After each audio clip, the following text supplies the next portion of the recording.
Things I do in Canada that I never did in the Philippines.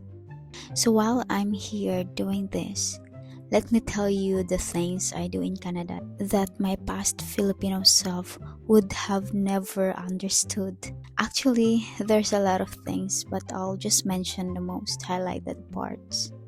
Because nobody fully prepares you. They warn you about the food, they warn you about the isolation, they warn you about the quiet neighbors. But actually living it, completely different story. The static electricity.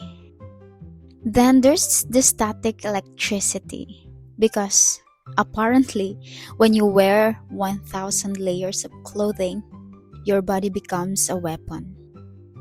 I touched something at home one day and I shouted, full volume. My husband came running thinking something terrible happened. I said, "It electrocuted me." He stared at me, blinked, and walked away. The self-checkout. Okay, self-checkout. In the Philippines, someone packs your bags. Someone scans everything. You just stand there, looking pretty. Here, you do everything yourself.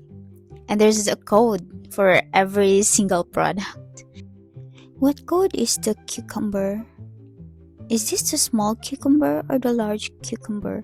Are they different cucumbers? The tipping machine. Can we talk about the tipping screen? Because in the Philippines, tipping is rare. Maybe a few pesos if the service was amazing. That's it. Here, you finish paying and the screen rotates toward you and it says 15%, 18%, 20%, 25%.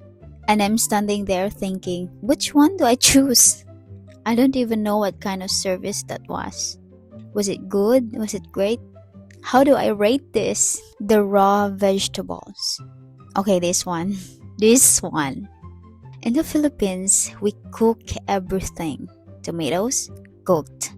Bell pepper, cooked. Lettuce, cooked.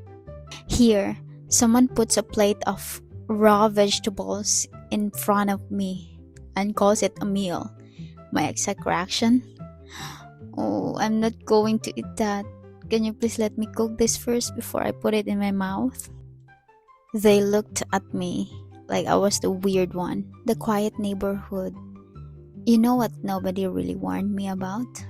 How quiet it is here. In the Philippines, my neighborhood had everything.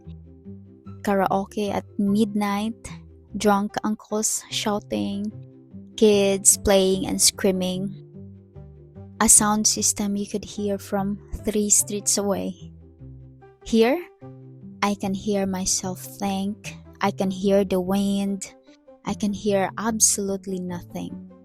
And at first, it didn't feel peaceful. It felt lonely, like really deeply lonely. Because you can't see anyone who looks like you. Saying sorry for everything. I also say sorry now for everything. Someone bumps into me, sorry. I sneeze near someone, sorry. I exist in a public space, sorry. In the Philippines, we only say sorry to the people we actually know. Here I said sorry to a door that was closing too slow. The psst calling. And finally, my personal favorite. In the Philippines, when you need someone's attention fast, you don't shout their name. You go, psst, psst, psst, psst. It works perfectly. Efficient, quick, effective. So one day in Costco, I needed my husband's attention and I did it. Full volume. Psst. Every head in Costco turned to look at me. My husband said, "That's disrespectful here." Only Filipinos understand what that means. And you know what? I still do it anyway. Because I don't care who looks at me, as long as my husband understands. So if you would like more content of me doing this, just leave a comment below.